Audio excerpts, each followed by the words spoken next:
หมดแล้วให้เนนเล่านิทานเลยครับมันจะว้าแมบน่าจะเอาละวันนี้ก็ทีก็ตั้งใจจะเอาเรื่องแนวแต่ว่ามีสถานการณ์ก็ดูว่าฟ้าห้องเขาลึงเดี๋ยวเอาธรรมดาก็เนาะนิทานเป็นเรื่องเล่าเป็นตลกโปกฮากันก็ได้สถานญาติโยมเฉยถ้ามันโต๊ะเฉยๆผมว่ากันนะที่ในค่อยปะกันเนาะ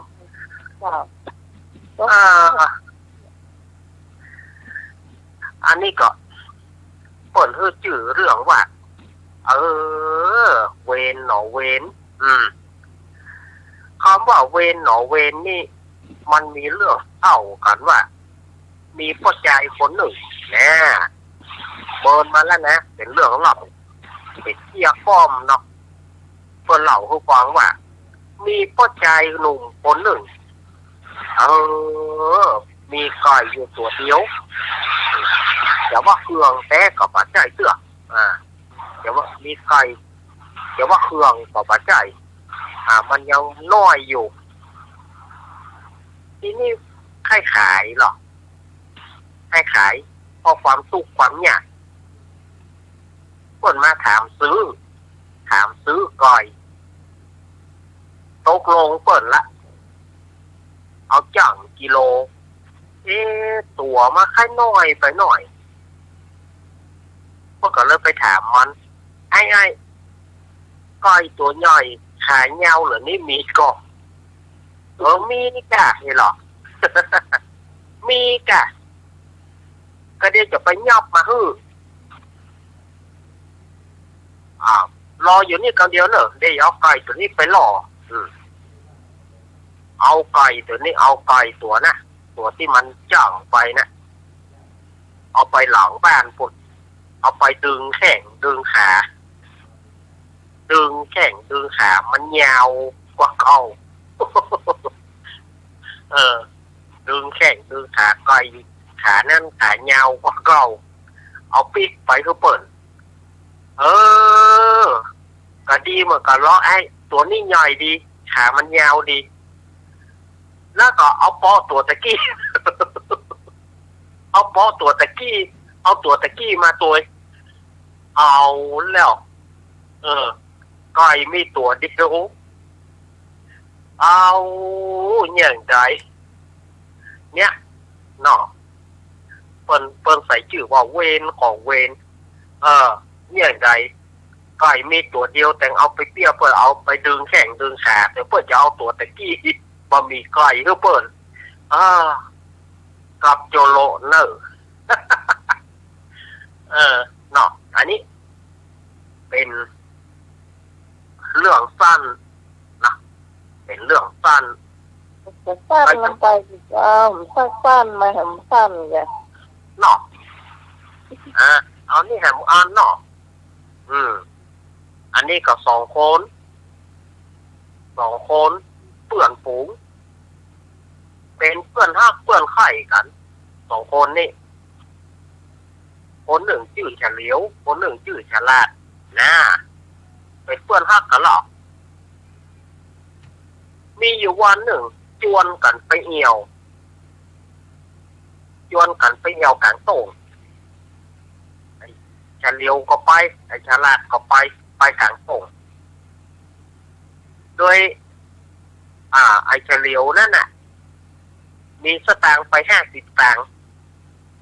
สมัยก่อนนี่สตางค์50มีก่าเนาะตังค์50 ตังค์สมัยก่อนมีก่าไอ้เฉลียวนี่ก็กำสตางค์ไปก็จะไปอวดเปื่อนเรื่องมันแต่ว่ามันก็กึดเล่นพิสดารเล่นพี่เลนอย่างนั้นพวกมันก็บอกว่าไอ้ละยิงรอให้อยู่นี่คำเดียวเนอะถ้าจะลงไปน้ำบ่อนี่คำเดียวมันก็ทำทีไปยืนอยู่น้ำบ่อฮั่นไปยืนอยู่น้ำบ่อปอเมินปอไก่ไอ้ฉลาดก็มันยังบ่คืนมาไอ้เหลียวนี่อย่างใดเนี่ย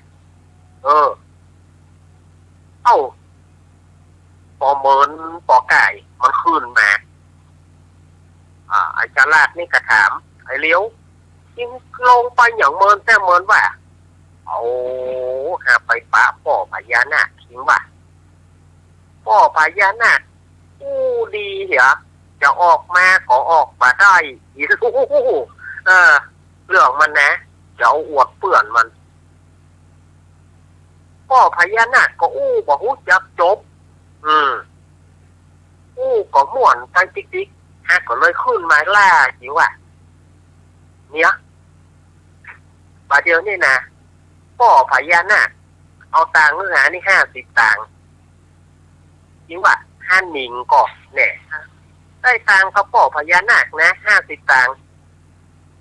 ไอ้ฉลาดก็มึงเล่นอย่างนี้กันคำเดียวก็จะบอกหมอกทุกมันไอ้ฉลาดนี่ก็ลงไปพ่องลงไปสักปื๊ดใหญ่ขึ้นมาละไอ้เลี้ยวป่อพญานาคบอกว่าเอาปัดโคนเสาแห่นั่นแน่หาได้สตางค์มา50นั่นจำเป็นจะได้ปอนมันด้วยกันน่ะคนเสา5 ตังค์อันเนี้ย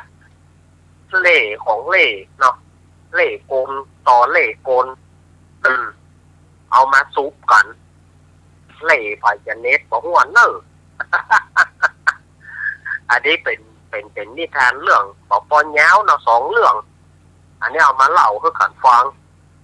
มันคล้ายๆกูแจมแจมก็ลืมใจแล้วค่ะ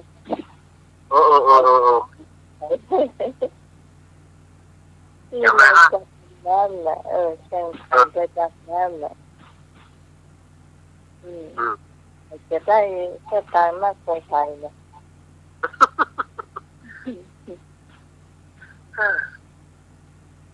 เจิงต่อเจิงไปเจิงมันแต่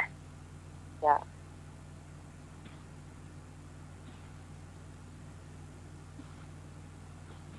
2 เลือกทำใจหนอก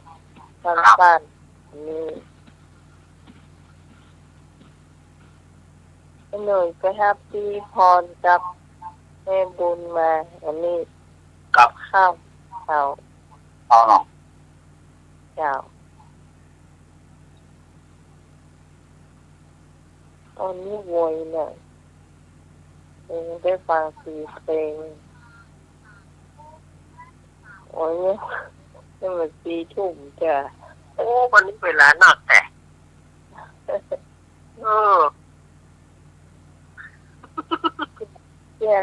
เที่ยวอ่ะมีการจบไป2 เรื่อง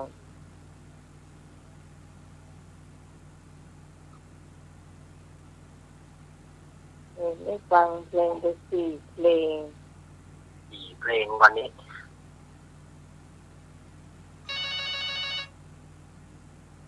อ้าวแม่เข้าตอนขึ้นเข้าไปไหนทับแล้วมาทับแล้วเหรอก็หนูไปหาพี่พรมาหาพี่พรเจ้ามาละมาแล้วอ่ะเจ้ายายไม่หลงแม่หลงเนาะเจ้าโยกเนนมัสการพระอาจารย์เจ้าพ่อยก็ดีอาจารย์เอาไอ้ปุปปัสสติน่ะมาสวดยายฟังทุกวันเลยเจ้าขอบคุณเอาเลยยายฟังเจ้าพ่อยก็เป็นอย่างหรอกเพราะว่าไอ้เพลงมันจบไปแล้วนะท่านสมัครตึงอยู่เนาะก็เดี๋ยวท่านก็เอาอุปปัสสติน่ะมาสวดเจ้าแม่ฟังทุกวันเจ้าครับผมขอบคุณมากๆเลยเจ้าแม่ฟังทุกวันก็ได้ฟังที่อื่นเลยแล้วก็ไอ้รายการนี้ยายก็ฟังแม่ก็ฟังประจำเลยเจ้าขอบคุณเจ้าสวัสดี ก่อนไว้อย่าง มาแล้วครับ สวัสดีครับเป็นบุญเจ้า จ้าสวัสดีเจ้าจะไม่ยังไม่สาข้าจักเนาะภาษาสามไม่เจ้า ครับสวัสดีนะ จ้าไว้สาในรักตัวเจ้า สวัสดีเนอะ จ้าสวัสดีน้องใหม่ตัวเนาะสวัสดีหนุ่ยตัวเด้อ ครับผมสวัสดีครับผมเดี๋ยวไม่บ่นครับ สวัสดีน้องกรสวัสดีแม่สุพิษโดยสวัสดีไอ้ปุ่มโดยเนาะ ครับ เรียบร้อยละ ให้หน่อยอยู่ดีนะจะเรียนเอาโทรศัพท์ไปถูกกับกลางเลย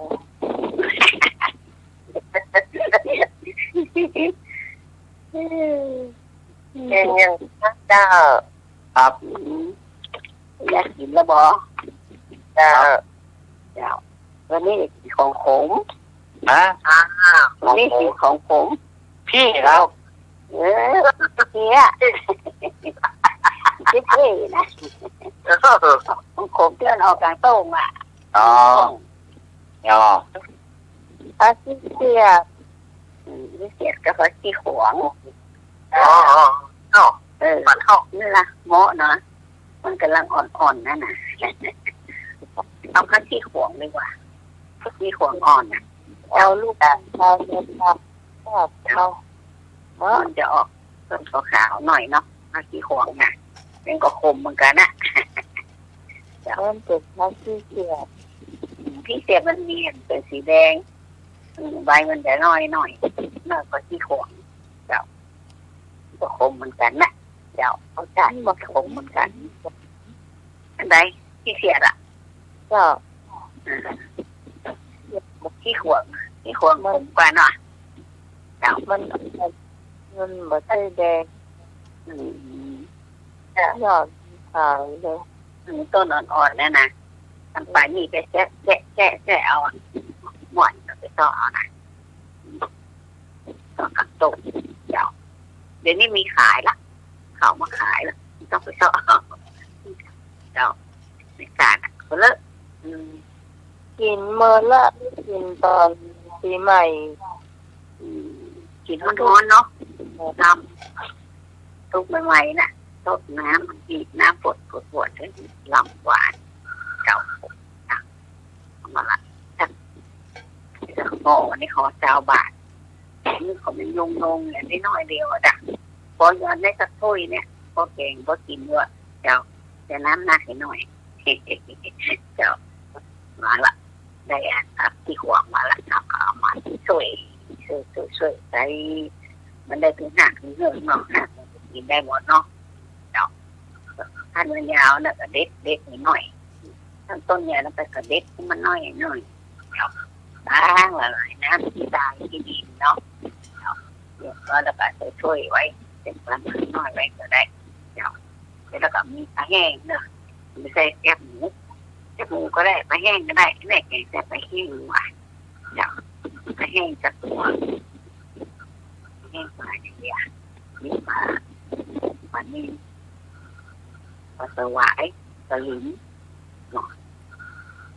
ปลาเนี่ยที่มันปูอ่ะปลาลิ้นเนาะที่มันปูในน้ำขาดโบอ่ะเจ้า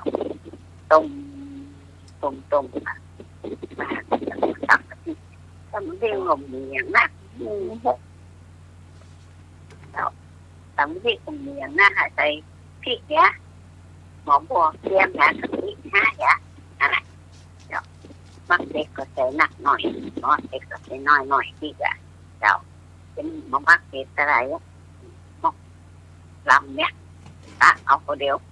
เอามักอะไรเอาคนเดียวเจ้าตักปลาแล้วก็ตักปลาออกมาตักปลาที่ต้มมันมันปูแล้วหล่อน้ำมาเกะปลาแล้วกินมันแกะก็กินมันกลางมาฝังก็คือแมวเนี่ยแมวอยู่กับขนาดแมวเนี่ยเนาะเจ้า10%มาแกงอย่างเก่าเดือนตะบอเดือนตามกับฝักน้ำพริกก็ใส่ล้างคกก็ใส่เจ้าโบ๊ะตะบอมันคือส้มไหนมันคือส้มแก่น้อยก็ได้เอามาหนูดเนี่ย แกงคกคกแล้วก็ใส่ปรุงมันก่อนจับใส่รสไปหน่อยจับกินเลยจับไปย่างเนี่ยค่ะเสร็จแล้วก็เป็นตะกับเขาที่ขวางนะเขาใส่เป็นตะกับเนี่ยโบตะกับยกลงเลยปิดไฟแกงมันได้ถ้าแกงกำเดียวเอาแกงเอาไว้จับไปย่างเนี่ยจับน้ำมันจับกระตือมาเขาเดียวจับมันเลยกินน้ำทอดลำดีเนาะเราสุกแล้วแกงผัดขี้ขวางเราเรียบร้อยน้ำฝนหยางจ้าเนี่ยแล้วแหละอันนี้แม่แกงผัดขี้ขวางเนาะจ้าเดี๋ยวไปละ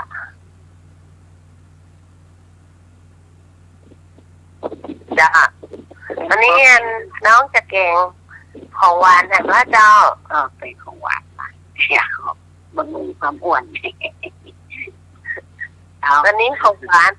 น้องแรงนี้น้องเก็บผักหวานเจ้าผักหวานถ้าน้องมี5 ต้นน้องเก็บได้หอบหนึ่งจ้ะ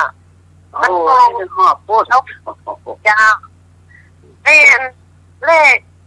ซึ่งว่ามันแบบโกงเนาะไปส่องพอตั้งนอกแต่มันออกอันเอาปลูกตั้งนอกถนนเนี่ยทุกอย่างนั้นมันต้องออกดีเนี่ยแม่มันชอบดินปลกปลักเนาะที่มันนี่จอยนั่นแหละโกงดีแม่เก็บผักหวานป่านะคะผักหวานป่าผักหวานบ้านจ้ะผักหวานป่าเนี่ยค่ะเจ้าน้องว่าเม็ดมันมันซื้อเม็ดในอินเทอร์เน็ตจ้ะของเมืองน่ะจะเอามาปลูกได้สักโลกดีจ้ะมันโป่งขึ้นมาที่หันมันโป่งจ้องแล้วก็ว่าไปเก็บมันแมลงนี่นะตอนแรกนึกว่ามันแบบโป่งนักเนาะไปเก็บเซลเก็บเอาเหรอมันเอาออกนักเอากระบอกหอยนี่นะจ้ะเอาหอยเก่ามันจะโป่งที่หอยเก่าเอามันต้องไปหักถ้าก็เอาที่เห็นมันออกนะบ่ออกเดี๋ยวมันจะโป่งที่เก่าสมัยให้มาเนาะเอาผักหวานมาแล้วเอามาใส่เอาน้ำตาลอ่อนๆนะใบเย็นตัวเนาะใบอ่อนนะใส่ออกมันอ่อนๆเนาะใส่เสร็จแล้วไปเอาผักลามาสักหน่อยสักกำมันจะกำมาบางคนก็เอามัดเนาะไอ้น้องกับใส่รวมกันนั่นน่ะจะเอาใบเอาอ่อนๆยอดอ่อนๆเนาะเอามารวมกันล้างน้ำให้สะอาดนะจ๊ะแล้วก็เอาพักไว้ก่อนจะเก่งจะแห้งนะเจ้าจะแห้งเขาก็เอาแต่เนื้อเนาะเอาแต่เนื้อเอาก้างออกอย่างไม่ว่านะจ๊ะเอาหัวเอาก้างนะจ๊ะไว้ใส่ถ้วยไว้ก่อนแล้วมาตำพริกเจ้าตำพริกกับพริกแห้งใส่พริกแห้งนี่เอาเม็ดน้อยกับเม็ดใหญ่ผสมกันถ้าเม็ดน้อยมันจะเผ็ดเนาะเอาเม็ดใหญ่ผสมสักหน่อยอย่างละ2เอาเม็ดน้อย3 เม็ดเม็ดใหญ่2 เม็ดจ้ะตามเม็ดกะทิทำใส่หอมแดงนะจ้ะแล้วกะทิจะหากระตำจะได้ยังไม่นั่นน่ะจะตำเสร็จแล้วก็พักไว้ก่อนแล้ววุ้นเส้นใส่หน่อยหนึ่งจ้ะพอดีวุ้นเส้นมันมากก็ไปเพิ่นมาดำหัวห่อกลางนั่นน่ะจะห่อน้อยนะแช่น้ำมันใกล้เสร็จแล้วมันนิ่มแล้วก็เอาขึ้นมาตัดเป็นมันสั้นหน่อยเนาะยาวล้ำมาก่อนแต่อันนี้เนาะมันสั้นๆนะจะตัดใส่ถ้วยไว้ก่อนจะวิธีทำแล้วก็ตั้งน้ำพอประมาณเนาะไปเอามานักล้ำเดี๋ยวน้ำผักก็จะออกเนาะพอประมาณตั้งไฟน้ำเดือดแล้วเขาก็เอาพริกเข้าลงเอาพริกใส่หม้อมันเดือดเสร็จแล้วเอาป่าให้เข้าใส่รอน้ำเดือดถึงกลางก็เสร็จแล้วดีเห็นน้อยหนึ่งจะชิมดูมันรสพอดีแบบ นี่ละไปพอดีจะใส่หาเสร็จแล้วมันตึงเค็มมันเนาะฮะกะปินะมันต้องไปใส่น้ำปลาอย่างละจะใส่เกลือละ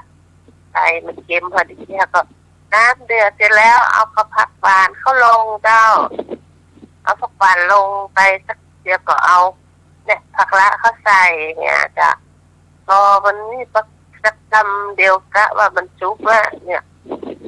เอาเส้นเขาใส่เจ้ามันเส้นไทยแล้วก็คนมันเส้นนิ่มแล้วก็ปี๊ดใส่แล้วเจ้าปี๊ดใส่ตักใส่ถ้วยกินก็ไม่จะตักเจ้าจะเด็ดจะทำจะว่าอันนี้คือขนมบาทนี่แล้วก็เป็นกาหวานเป็นมั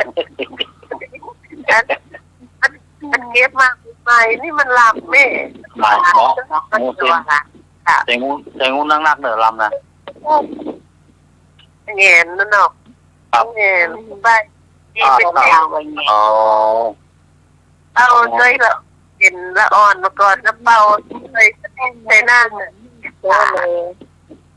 ค่ะมันใหญ่สีเบาเอาตรงมากแค่อันยังมันแกงหวานเด่นนะเป็นเส้นตามเป็น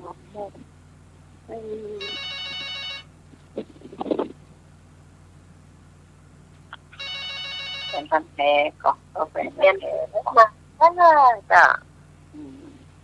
เจ้าเด็กละส่งเด็กมาแห้งกันเจ้าละของโค้งนะใครอ่ะแก้วไปขายเอาแจกกันกินเลยครับโอ้ยผมนะเจ้าในส่วนลำไยอย่างอ่อนถ้าโค่นสารมันโดนสารมันตายเนาะเรื่องลำไยโค่นสารในวันที่8นี่อาจารย์มันเอาเรื่องประสาทใกล้ๆด้วยกันครับผมผักหวาน7 ต้น8 ต้นเนี่ยโอ้เอาเลาะจริงมันโป่งนี่จะโป่งว่าท่านว่ามีเวลาไปขายในบ้านก็เรียกกับสวนลำไยครับผมใกล้แคลนเนาะมันจะเป็น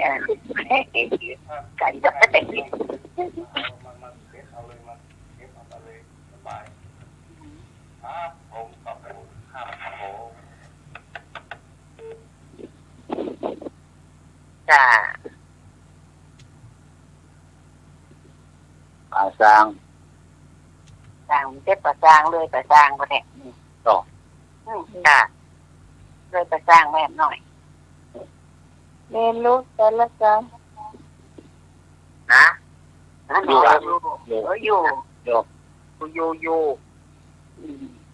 คนมาเดียวค่ะเอานั้นเด้อตอนนี้น้ำมันเขาถึงแห้งมาติดๆเด้อครับออกมาเตเนอร์เป็นยังครับครับเริญพรครับสาธุครับสาธุแม่ไปเขามากมาเนาะมันแม่หมักไม่หมักจะได้จับแค่ไหนมันมีเสื้อลมอ่ะนี่ก็นี่ก็โต๊ะเป็นห้าใส่คำนึงนี่โต๊ะแมลงเจ้าโอ้ดังระปูเทยังเนี่ย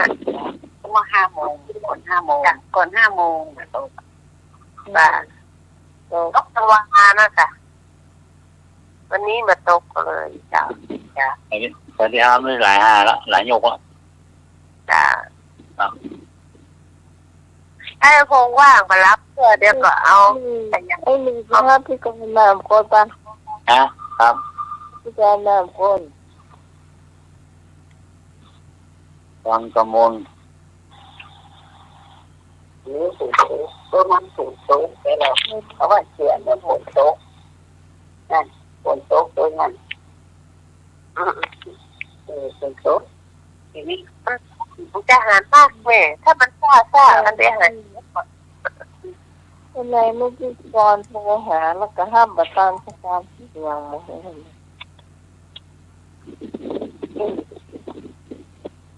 ก่อนมาแล้วจ้ะก็ได้ยินเสียงไปที่มีก่อนโทรเข้าว้าวเสียงเบา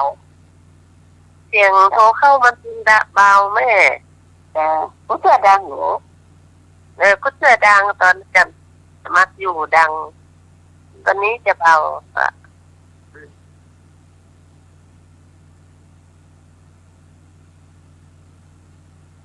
ได้ค่ะไม่ยังได้ยินเสียงกระเก่าอยู่เลย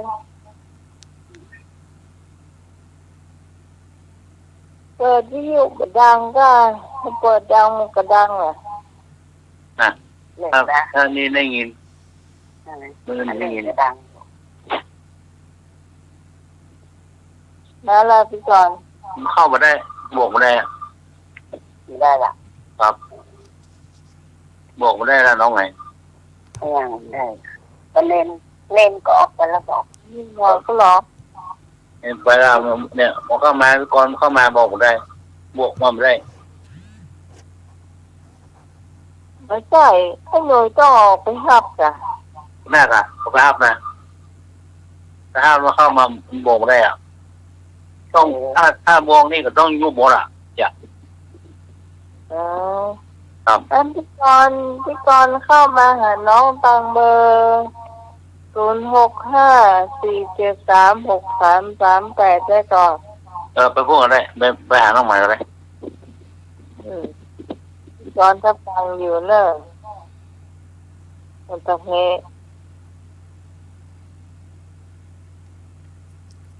จริงให้หน่วยต้องลบของออกถ้าเป็นมันตะวันมันก็ควรจะลบออกได้ ครับลืมไปละโอ้มาถ้าไปก่อนต้องยุบใหม่อย่าครับผมตอนโตหารเพื่อของพี่สมัยก็ได้เข้าพวกก็ได้ครับ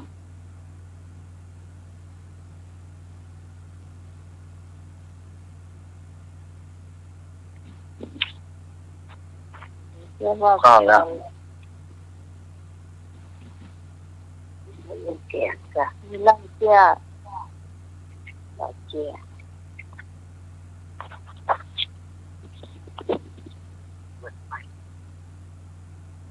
นี่ก็เดี๋ยวน้องลองเป็นที่ก่อนเนี่ยรัสเซียแม่นี่โทรหาฟัง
แล้วจะได้ออกอากาศได้ต่อละครับก็ไปห้ามคนอื่นเนาะเราช่วงนี้เราไปหาพี่พรมากับแม่บุญพี่กรเพื่อจะมา นำอย่างอ้อสกัน ฮัลโหล เจ้า ครับผมแฟนพันธุ์แท้ครับ ว่าใดเจ้า สนามนี้ดับไปแล้วสนามนี้มันมันทับเลยมันดับไปเลยก็ฟังให้ใหม่แล้วมันจะดับรู้ ตะกี้ดับเลยผมฟังเนี่ย มันดับเลยมันดับเลยแต่ที่มันดับไปแค่นิ้วเดียว ดังแล้วดังแล้ว มาแล้วครับโอเคครับนมัสการครับ จอมไวๆเหมือนป่ะดับตึงไม่ได้นะแม่ลุงว่าจะไม่ไหนอ่ะจอมไวๆอ่ะไม่จมเสีย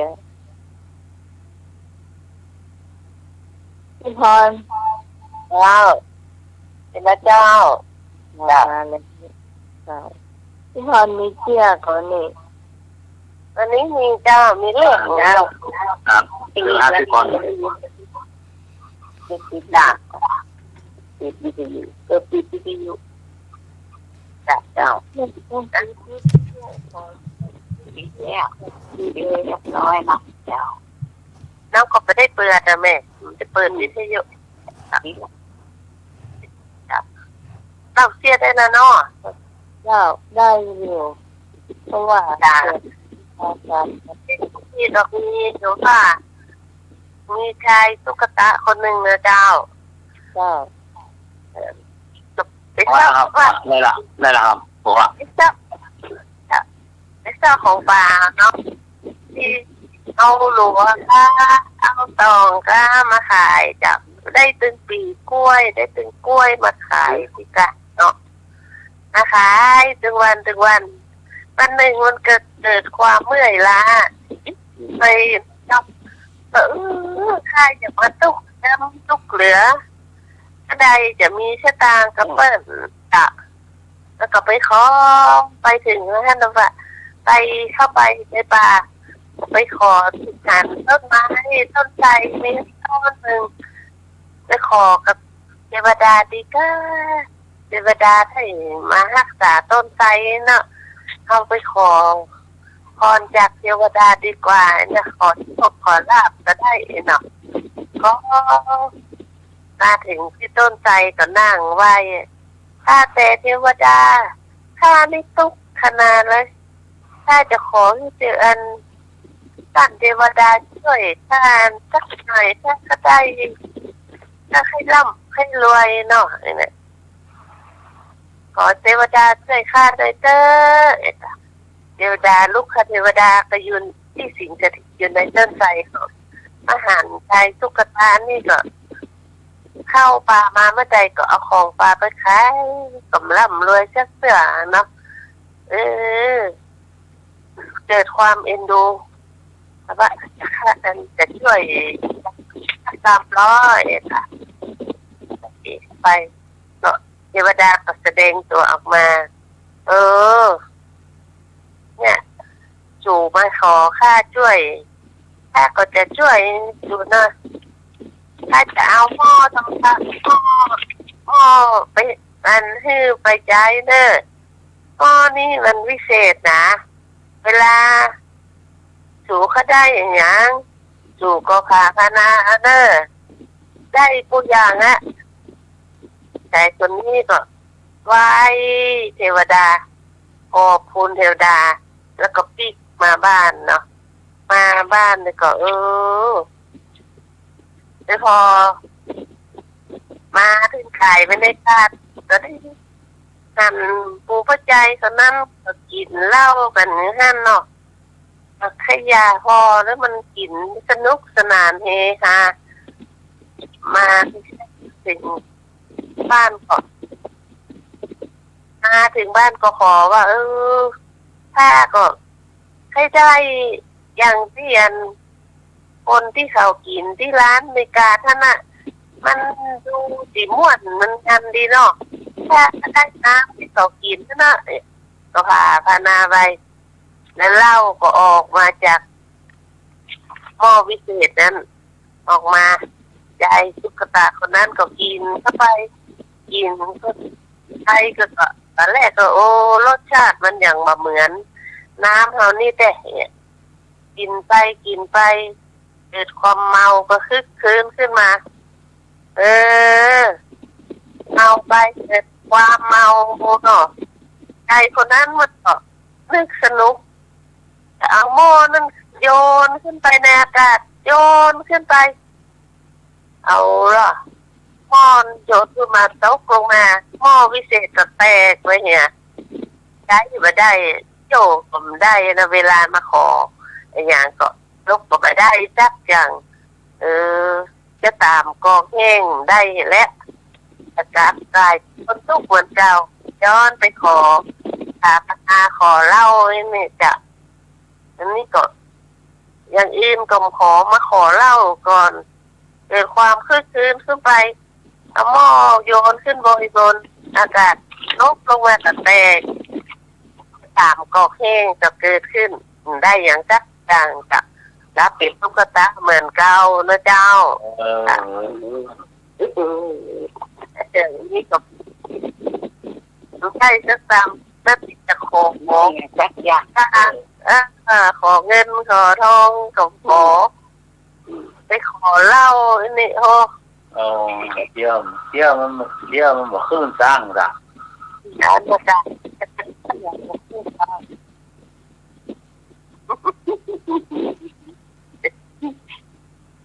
ได้ของดีมาแต่เที่ยวบ่ขึ้นสร้างของดีแต่ละคือเที่ยวบ่ขึ้นสร้างจบไปแล้วเนาะจบไปแล้วเจ้าไม่โบนไม่ก่อไม่โบนไม่ครับมีอยู่มีเสียลมไม่เลยแค่ของเราของลงเลยกันก็ได้เจ้าแค่ของผมแล้วก็ลมแค่ของผมลมแม่บุญเหรอแม่ละแม่โยกมานานจะตื่นนะโยกเขาจะมาโยกชื่อแม่คนสุดท้ายเดี๋ยวแม่มีหลังแม่ต้องโคบไหมแม่มีหลังกลางเนี่ยลมถ้ามันแพงแม่แทงโคเขาล้มไปแล้วมีหลังกลางเนี่ยต้องเอาหน้ามันละ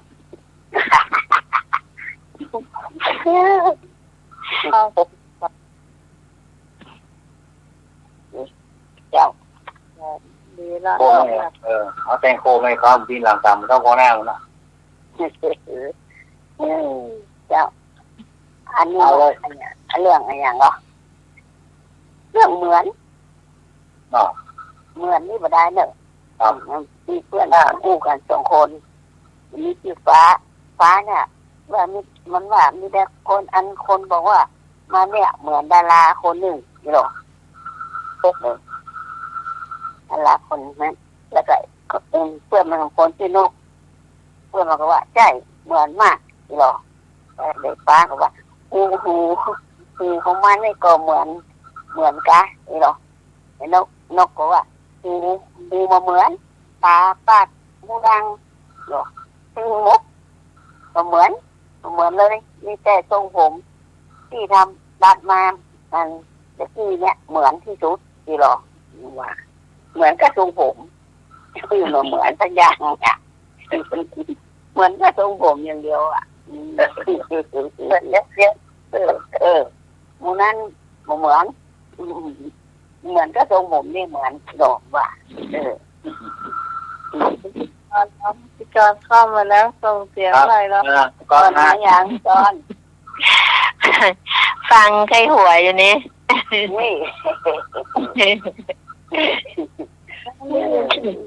น้องพรถ้าเป็นอย่างของน้องพรเนี่ยถ้าพี่กร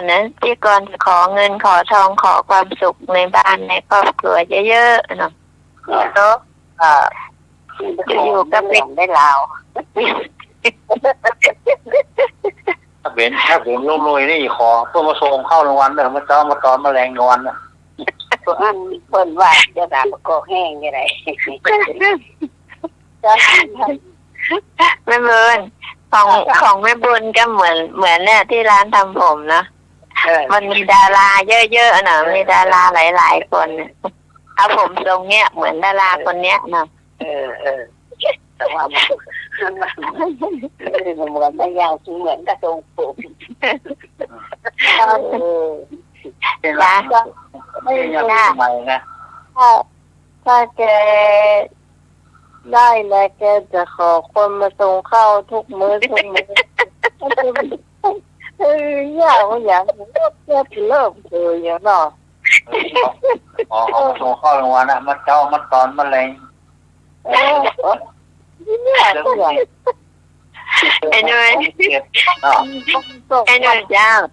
มาต้องขอแล้วสั่งที่ร้านเอาก็ตั้งจ่ายเปิ้ลไว้เดี๋ยวเปิ้ลมาส่งทุกวันถึง3 เวลาทุกวันก็บอกเขาไม่ส่งเห็นในห้องวิกรเนาะเจ้าอันนี้อีหนอเจ้าอันนี้อีหนอตอนอันนี้อะไรอันนี้อีหนอครับรู้เลยครับผมขอได้จะขอที่เป็นเทวดาครับโอ้เทวดาดวงดาวก็โอ้ได้แต่พูดเมืองแล้วนะแต่สู้ดีเก้นะเทวดาเนาะนะอย่างที่2 คนผมเนี่ยตัวเมืองบอกเทวดาโอ้เป็นมังงะมุ้งเด็ดก็ไอ้ประเทศประเทศมันเจ้าเสียงดังเรื่องบอกฟังด่ะเจ็ดตามดังไม่เสียงดังทุกทองนี่ของทุกทองเนาะทุกทองกำชับไว้นะเวลามาส่งห้ามเป็นไข่เค็มเน่าเนี่ยเ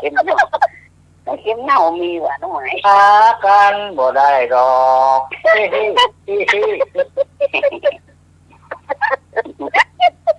หากันบ่ได้ดอกนั่นแหละไอ้เอ้ยพี่ตอนขอเพลงนี้นั่นแหละน้องใหม่ถามว่าทำไมถึงฮักกันมาได้ต้องฟังในเนื้อเพลงฟังในเนื้อเพลงนั่นนะฟังแล้วแต่อารมณ์และทรงผมเนี่ยพ่อเขาฟังว่าอะไรโอ้ได้ลมอยู่ป้าตะโกนมั้งเดี๋ยวไอ้หนุ่ยมามีหม้อทองคำเหมือนเปิ้ลเอาหม้อข้าวปกธรรมดานั่นก็ได้เลยหนุ่ยเอาที่ธรรมดาเลยอธิษฐานเนาะกับไฟหลองว่าอย่างนั้นเหลือหม้อแกนเดือดกับไฟขึ้นกับไฟหลองตัดกับมะใจเนี่ยกับมะใจโอ้ต้องมีงูข้างเดียวอ่ะโอ้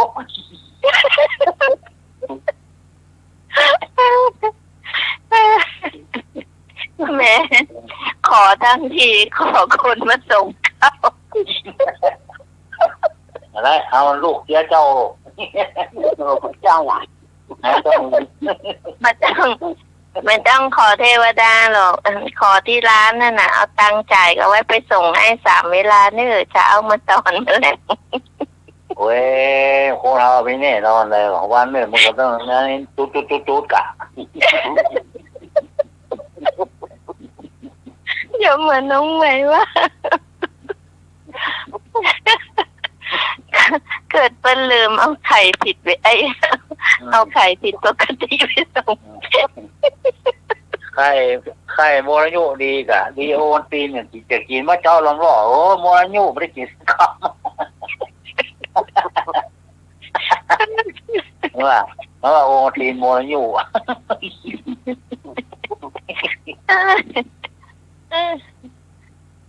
มันไม่ใช่ว่าโอวันตีนโมระยุมันแสงโตแสงตาเปิ้ลเนี่ยมันนี่แหละที่ฟอนนอกวันนั้นเราชมสายว่าเขาว่าเขาได้กินโอนตีนแล้วว่าเขาจะกินโอลิงตีอย่าง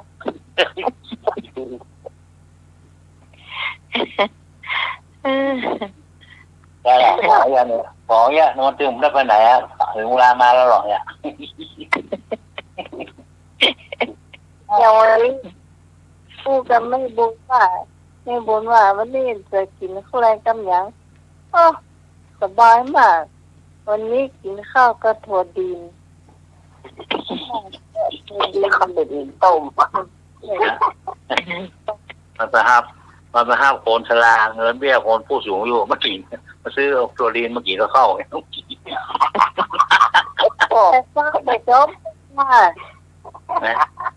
ป้าไปจบกำลังแก้ได้เกินเดียวมาถึงเกินนั่นจ้ะมันได้กินตลอดแกมันไว้แกไป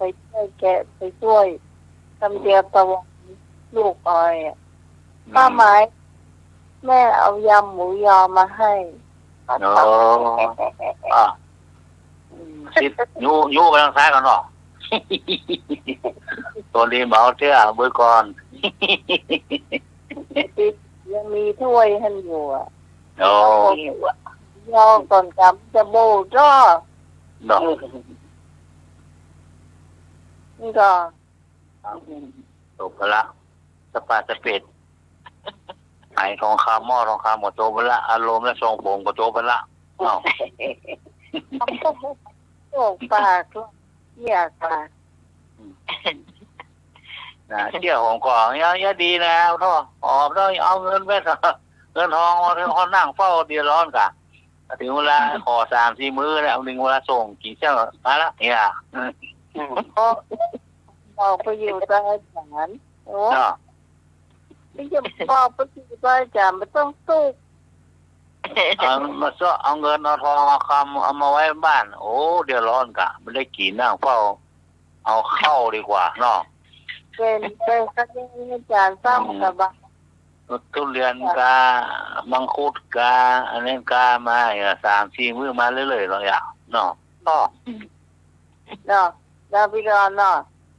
อยู่ใต้ศาลซ้ำสบายเนาะถึงเวลาเป็นขยมอาจารย์เนี่ยเนาะ ไปได้อาจารย์หมูจักละไผ ไอ้หนุ่ยนี่พูดจริงๆนะแล้วไปนั่นน่ะยังได้ทำวัดสวดมนต์ตอนเช้าตอนค่ำเนี่ยจริงๆนะถ้าไปก่อนถึงประจายไปก่อนจะไปอยู่วัดละจริงๆพูดจริงๆยังได้บุญก็ย่ำปลอมตัวอยู่สักวัน2 เดือนอ่ะ ได้ปลอมไปได้ยายอ่ะได้ปลอมไปได้ยายเทวดาขอเทวดาปลอมตัวอ่ะอยู่ว่าสักเดือนนึง ไม่หรอกมันได้บุญนะหน่อยมันรับความรู้สึกนะมันจะได้บุญอีกเยอะๆยังไปได้หรอยังเขาอยู่ป้อนอยู่โลกเดี๋ยวจะเหมือนมันอยู่ไหนมันก็ต้องหาโทรศัพท์อันนั้นก็โทรได้เหรอไปอยู่วัดก็โทรได้มันเต็มหมดแล้วหรอมีว่างแล้วหรอเต็มหมดแล้วไออย่างเต็มไออย่างเต็มห้องเต็มหมดแล้วไม่ว่างห้องเต็มไปอยู่เตยลูกกอกนั่นก็ได้เนี่ยมีชวนเล่นเมื่อคืนหูเท่าแก่กันอย่างไม่เล่นมาในยิบสายกันก็ลุงมีห้องคืนหูเท่าแก่กันมันเล่นเป็นการนี่ไงลุงนี่สวยนี่อย่างนั้นแบบนั้นลูกหนุ่มนั่นนะอย่างที่เน้นที่ตัวน่าจะบ้างอะไรกันสวยดีๆกัน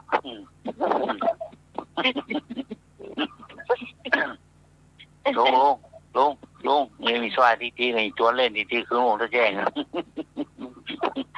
น่อยยังหัวจวนให้พง